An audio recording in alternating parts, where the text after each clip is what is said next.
कमर राम जी अथस कृपा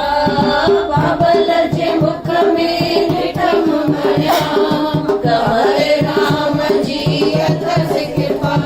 जंहिंखे लॻे सो नालो नाथ बाबल जो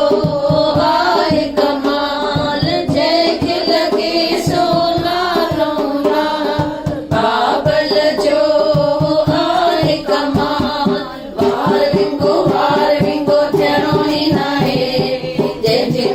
बाबल जी रहमत आहे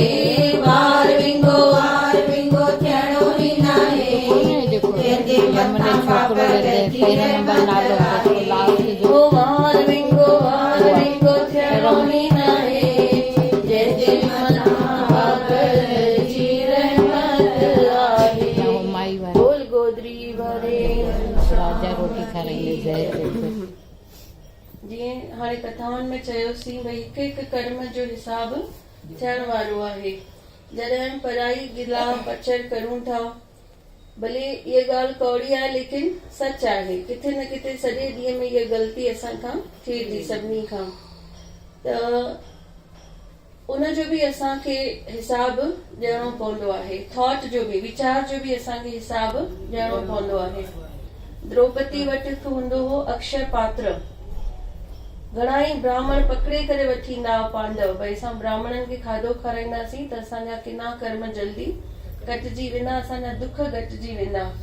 त जेतिरा ब्राह्मण रोटी खाराईंदासीं ओतिरो जल्दी असांजो पुण्य वधंदो ऐं असांजा कष्ट लही वेंदा पकड़े ईंदा हुआ ख़ासि हज़ार ब्राह्मणनि खे जंगल में रहंदा हुआ ऐं द्रौपदी वटि हूंदो हो अक्षय पात्र कृष्ण भॻवानु हुननि खे ॾिनो हो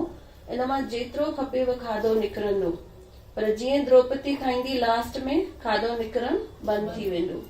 त पांडव वठी ईंदा हुआ ब्राह्मणनि खे उन अक्षय पात्र मां खाधो निकिरंदो वेंदो हो ऐं पांडव वेही करे विराईंदा हुआ द्रौपदी खे सिर्फ़